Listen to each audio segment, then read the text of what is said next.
Is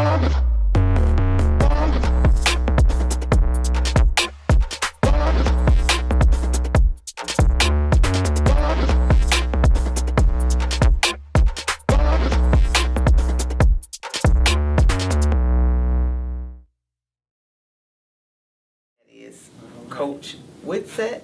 Welcome. Thank and you. we miss you. I tell you, it's been a journey. It's been a lot going on, but hey, we here. I'm glad to be back, seeing all the updates and all the changes. Okay. You know, that means we progressing and moving forward. That's right. And you did say that you were going to be progressing and moving forward. Absolutely. And I'm so proud of you. I've been watching you. I see you showing off your book on Instagram. And Coach has a brand new book out, y'all. I remember you had a book before this, though. Mm-hmm. Tell me something about it before I announced this book. Okay. Because I was really intrigued. I said, well, wait a minute, hold on. Okay. So we got our No Child Left Behind, The Answer.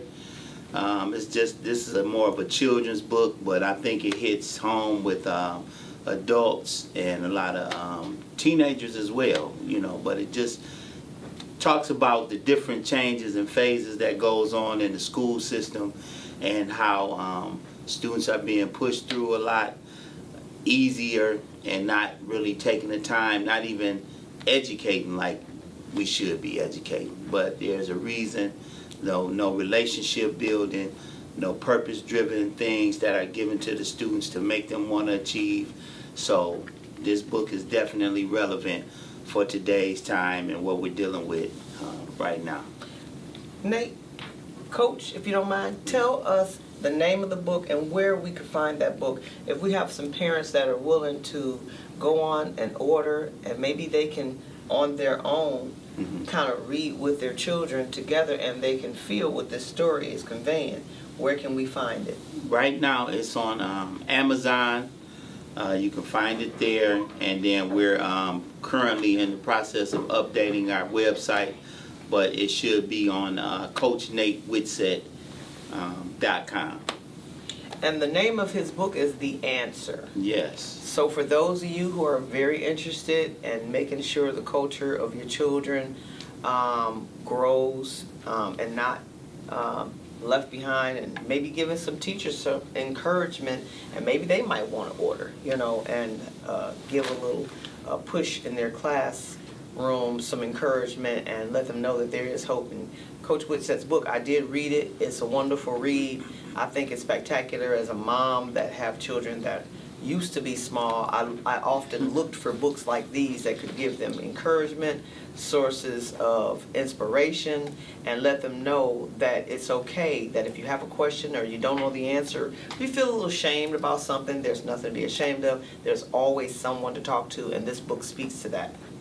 Definitely. So our first interview, so let's just bring everybody up to speed. If they didn't go check it out on K-Man for Peace YouTube, you'll see our first interview. It was well before the shutdown of our health incident. We don't want to say that word because then they want to red flag us and then say, wait a minute, you said something, you're supposed to make a public service announcement about that. So we don't want to get that involved. Right. So you all go back to K-Man for Peace YouTube and check out Coach Whitsett's interview when he talks about what he had come through the inner city, certain people that might have influenced him to become a teacher at this point. So, Coach, I know that you said you were going back to school, and so you talked about getting a couple of other degrees. Yeah. So, tell us how much more did you acquire since that time, and that they could be encouraged to know that they don't have to quit. Yeah, education is good. I went back and got my master's degree, but at the same time, this is just my own personal thought and feeling, is too much education is not good for you.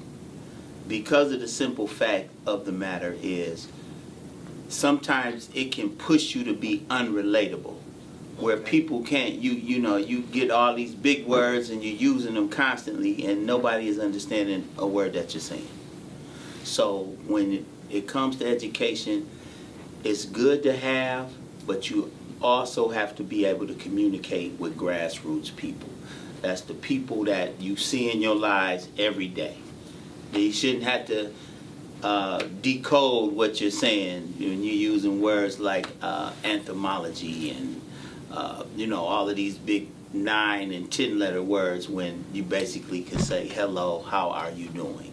Something real basic and simple to keep it going. But with education, it's important, but you also have to realize communication is the key, because we got so many different things that we're dealing with, and we have to know how to talk to people. Mm-hmm. That's the bottom line, and so many of us miss it, and that's why we have what we have, because we don't communicate with one another.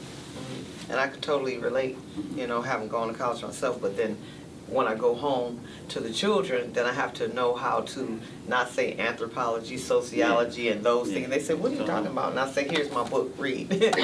So I understand totally what you're saying, but not only that, just being relatable, like you said. I know at one point I was a visitor, and for those who don't know what that is, the government has a program where you can go out in your community and do community work, and you register with them, and they pay you to go do that. So whatever your skill set is, they let you teach that to your community.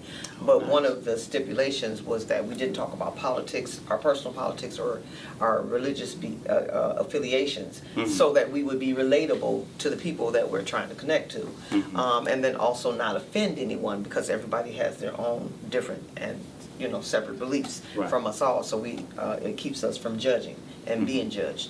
And at the same time, as you're discussing not being relatable, you have ones that use Ebonics, and then there are across the globe, one word that's the same, that sounds the same to us, could mean something totally different in another culture. So Absolutely. It is very important to be able to be relatable and come to someone and talk to them where they are and meet them where they're at. But the education part is also good, so that it helps us build our community relationship. When you have that educational piece, you know how to research anything that you need to know about. So you get that, and you lock in your high vocabulary for those who are attentive to those words and they can understand what you're talking about. You take it up there. But then when you got somebody down here who is not master degreed or PhD'd, you have to break it down in simpler terms, and that's where we miss it at a lot of times, because everybody is just not on that level. So you have to find your levels and tune in to communicate at whatever level that that individual is at. So for example, I would tell somebody, or I tell people all the time, I'm able to have a conversation with someone who may be the president of the United States or at a top level, just as well as I can communicate with someone that's on the street that may be homeless and out of work or what have you. But it's all in how you communicate and how you relate to people. Now, so I see that you have your second book. It says the Titus II Principle, Reach, Teach, Lead. Yes. Now that book we co-authored with other authors. It was quite a few of us that came together around the principle of mentorship, teaching people, how we were taught, how we came together, what you learn from mentors. I spoke directly, specifically during my writing about some of the things that we have to do when we're mentoring our close ones, people that are close to us, because everything starts at home. You could say one thing, but the people in your own house, they see how you live. Absolutely. So you can play it off all you want on Facebook, Instagram. You can post what you want and make you look like you fabulous. You living that life like what? But in reality, the people around you, they see what you do every day. They're around you. They see how you act. They see all of these different things. So being able to mentor from integrity and the things that people know and they see is is priceless. Mm-hmm. You know, so Now, you know what, and you talk about old school and teaching from that perspective. I remember in my younger years, you know, that my elders would say, always have integrity. And I'd be like, okay, integrity who? Yeah, Well, why am I to right. have that? And they said, well, you know, if do right whether nobody's looking or not. Yeah. So that was the Yeah. simplest term they could give it to me, and so that I understood. Mhm. Just, you know, don't be quick to sway from that moral and character that you build and that you get from home. You know, our people, I don't know, everybody ain't do it, but we had to go to church. Yeah. You know what I'm saying? We had to go to church. It didn't matter whether we liked it or not. But when we went, we learned how to economically thrive while we went, because we watched, you know, somebody sell pop at the door and potato chips Right. after church Right. and dinners, and Yeah. so we learned how to and within our community, raise money for the things that we wanted to do. It might have been camp, it might have been, you know, a trip where everybody, you know, went out to the baseball game or whatever, and then you had to learn how to behave, you know, Right. or whether it was Absolutely. working at the hospital and you were a candy striper, so you learned how to be compassionate towards your sick and your elderly and your shut-in. So a lot of those things we miss now. And Yeah. so, you know, kids don't get that. They, you know, they cussing and talking, you know, like some sailors, you know, walking up and down the street. They see you, and you might not have a gray hair in your head, but you're still the elder, and they still won't pay attention to that integrity. What you won't do it at home, why are you doing it in the street? So I think this is great to have for those that might want to share this with a family member, or just have it as a read and share it and pass it along. Where would we find this book? Now that book is on Amazon as well, but you know, locally, you know, to support the local authors, that it too will be on my website and be able to where you can purchase there. Because as much as I love Amazon, Amazon takes a nice little cut Okay, I out heard. of everything that you do. So, but just to the point of integrity and working together, like mentorship, because it's all on the topic of mentorship. Now you have good mentorship, and then you have not so good mentorship, and a lot of people won't tell you that. You know, you just find yourself in a position where you might be listening to somebody who is not telling you something that's beneficial for you. You know, you may be listening to somebody and they telling you all the wrong stuff, and you just eating it up like it's the apple pie or chocolate cake that your grandmama used to make. But at the same time, you got to really realize who you listening to, because you can't listen to everybody. Some people will tell you stuff that'll have you way off from where you need to be, because they want you to do things that are beneficial for them and not so much as for you. So with mentorship, you got to seek out whatever it is, somebody that you admire, somebody you say, you know, for instance, for me, I grew up single parent household, but I looked for role models and people that I knew that I said, okay, they doing like what I want to do. So I looked to them as role models and gravitated towards them. Okay, he married, got his kids together, they ain't all over the place, got their own house, got their own car, they doing, okay, yeah, this is good. I like that. So I would look out people and examples and role models from there, as opposed to somebody that I was around that was just all over the place, can't keep a job, can't, you know, keep their house together. You come in, you know, you would rather use the gas station bathroom rather than to use their bathroom. You know, now that's just nasty. You know, we used to say trifling. But those type of different things. So when you come to mentoring, you look not only hearing what somebody is saying, but seeing what they're doing. That walk, I call it walk of love. Yeah, that's you know, I watch how they walk, and so you know, you can, and like you said, you can hear all kinds of things.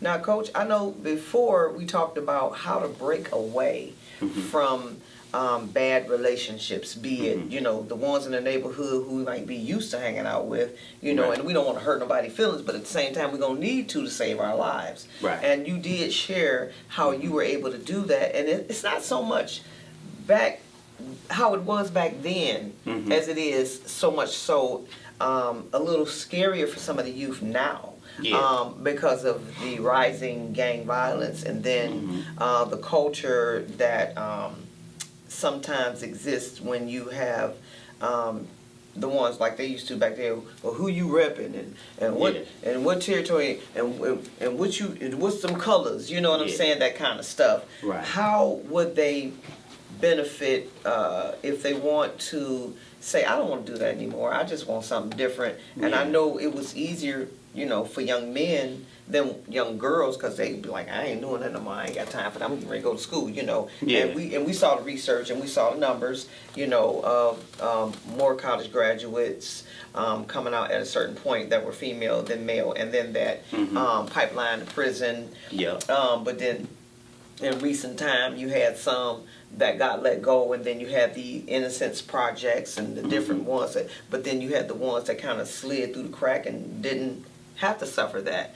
But how, if you can give us, Coach, would they be able to just take charge and say, I can't care about what that guy gonna think if I break from the crew? What would be your advice? And see, that's one of the hardest things, you know, because peer pressure is strong. You know, your friends, who is your boys, what's your girl, what? We roll together, we roll thick, we roll hard. This is who I'm with. You know, ride or die. You know, it's so many different things and aspects coming up, but at the same time, while you being true to somebody else, you also have to be true to yourself. And the way you do is realize, what is it that you really want out of life? Do you want anything? I find that it's easy to stay together and with somebody when they don't want nothing and you don't want nothing. So you ain't trying to go nowhere and they ain't trying to go nowhere. So you cool with that? That's cool. Don't be mad at me. I won't be mad at you. But the thing of it is that when you're trying to do something different, you know, because I started seeing my friends, you know, they had this thing when I was coming up. They was like, African American males, they ain't making it to 25. So I was like, shoot, I might have been about 17, 18 then. I'm like, shoot, I want to make it to 25. Dang, that's young in the mind. But you seeing people getting killed, you know, you get people seeing people getting locked up. So I was like, all right, I'm like, all right, I got to start thinking here, you know. Do I want to go out like that? And my answer was no. So I began to start building. Even though I was around the crowd, I was locked in. Hey, I can't say I was totally innocent. I put my hands on some stuff that I wasn't supposed to be touching. But I was with the crew. That was my boys. Hey, let's do this. But at the same time, I was gradually doing it. Like, okay. And I had a real good praying grandmother who would tell me, now, don't get caught up in all this stuff that's around you, you see. You know, don't get caught up with the girls who they ain't going nowhere, so they trying to pull you down. So, hey, be nice. She said, be nice. Speak to everybody. Hey, how you doing? Good to see you. This, that, and you keep walking on your way to school or do what you need to do to make it. And so those are some of the things that's was really difficult. But at the same time, what do you want more? Do you want this or do you want that? You know, that was a song they used to have back in the day. You know, it used to flow. You want this or you want that? And I realized and now I'm thinking about it, and you brought out something now and you opened it up. In high school, I was at that point to graduate. But I had skipped so much and hung out so much that I was behind on my credits. So my friends, they was like, you know, we was all screaming in class, we graduating, what? And I'm over there perpetrating like, yeah, I'm going to graduate too. Even though I knew I wasn't going to graduate on time at that point.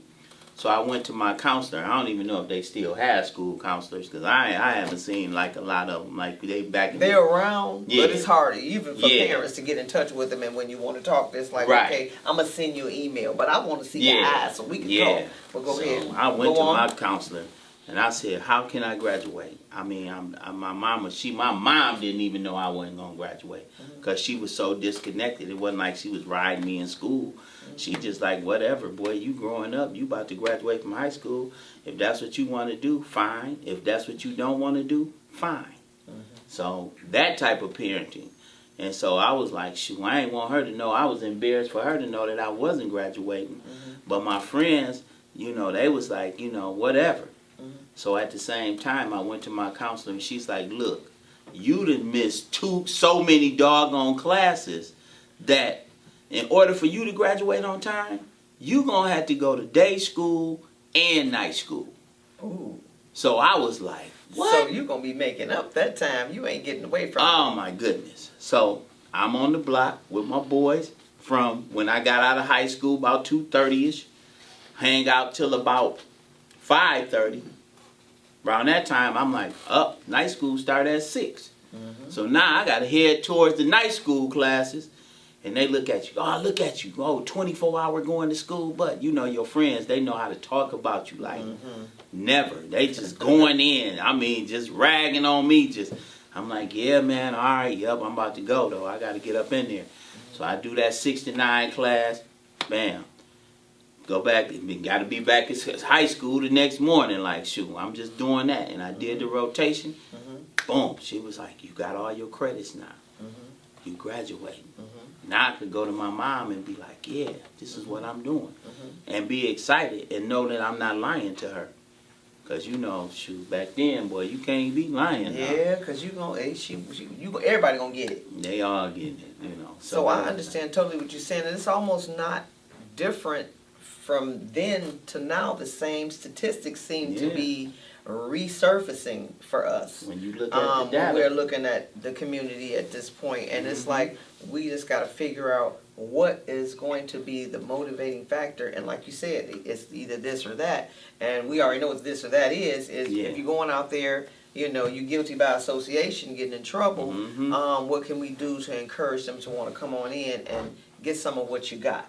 So now the other thing is, I know you were doing a coaching and mentoring program at one of the schools, and it was, you know, open door, everybody's welcome. Can you tell me where that's located, and if you're still doing it, and if you're not now, when will it start back up, and how can they find you? We on the summer program now. Where can they find you, and what is going on for that summer program? And give us an address and phone number for those parents who got kids at home, because you know they're at home. Yeah. Ain't got nothing to do.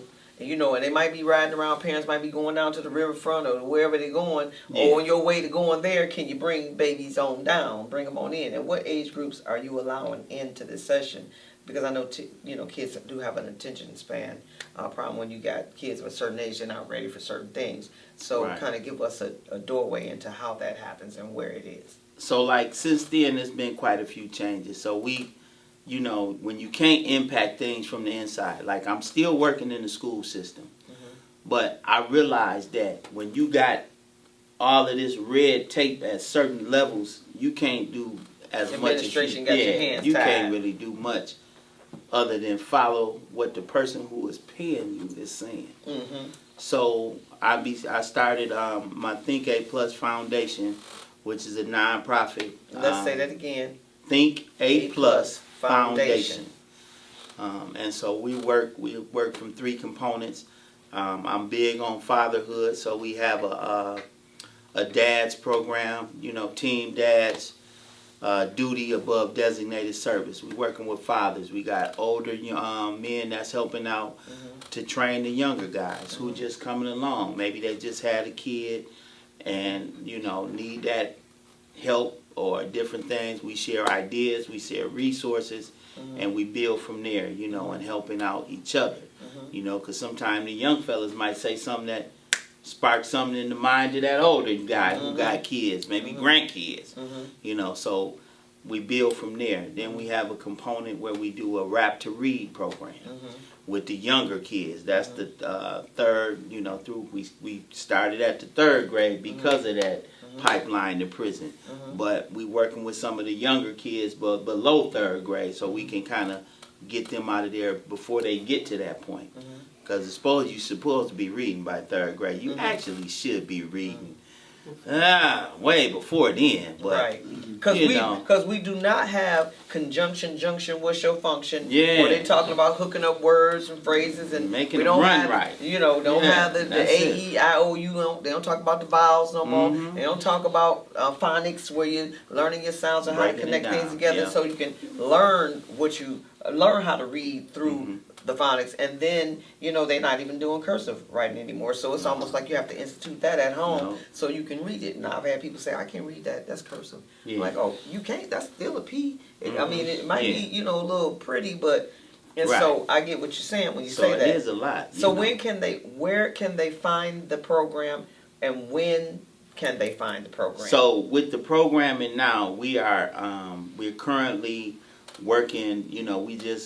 We don't have a set location right now. Okay, so you just the- kind of float. Yeah, when we throw but the y'all can flyers out still- on okay. Facebook, on Instagram, or And wherever. which Facebook, Instagram can they find that information for those flyers Well, when they need to grab you? Yeah, with that they can just find it at Coach Nate Whitsett on our YouTube, and then we find the information as well. We work through with a couple different organizations because we do partnerships. Okay. We with Woe Detroit, with Elijah Richardson, Spell that for us. Detroit. WHOH. Okay. Yeah, so that's like a community program where they bring officers and the community together. I was just in, we had a community kickball game down at Belle Isle. Sounds good. Yeah, we didn't have as many officers out because they was understaffed, so they had to Okay. be on the streets. But Right. we had quite a few people in the community that came out, and we had a kickball game. A beginning is a plus. Yeah, I mean, and you know that's what the I'm saying? thing, because It's you gotta got start somewhere. some kids don't even know how to play kickball. We used to play games like that all the time, so we worked, and some people was learning, how to play, and hey, we had a good time. And you know what? I think that's great because it teaches them sportsmanship. That Absolutely. sometimes you're going to win, sometimes you're going to lose. Yeah. But at the end, just like the basketball game and the football and the baseball, when everybody running down the line, they slapping five. Yeah. And they thanking each other for that Yeah. fun that they had. But also, it's about, being proper with your team, Yeah. your opposing team, and understand that you can try it again and win again. Mhm. So I appreciate that Absolutely. information. Is there Yeah. anything else, Coach, that you'd like for us to know so that we can catch up and make sure these children have somewhere to go, even if they don't do nothing but tug at mom and dad, be like, Mom, Coach said we can go on down here to this area or that area so we can go and join this club. Can you drop me off? Give us any last minute. It just depends on where you at. Whatever. You could start at City Hall. They tell you the programs and different things like that. Your community rec center, your local library. You got all kind of programming that is in whatever neighborhood, whatever area you are. If you're in the Metro Detroit area, or if you right in Detroit, we have so many different things that and programming that you can be involved in. So those are some things that you can do to get started immediately. Connect with us with our program if you need to, and we can go from there. So We appreciate Coach joining us today. Thank you for the information. We're going to make sure we tune in. Y'all log in and get these books for your babies. Don't wait on the teachers in the school to do it. You start at home. Thank you, Coach. All right. I appreciate Thank you so for much. coming to Cape Man for Peace. I and thank you. love This is your it. part I love two. it. I love it. Y'all, peace.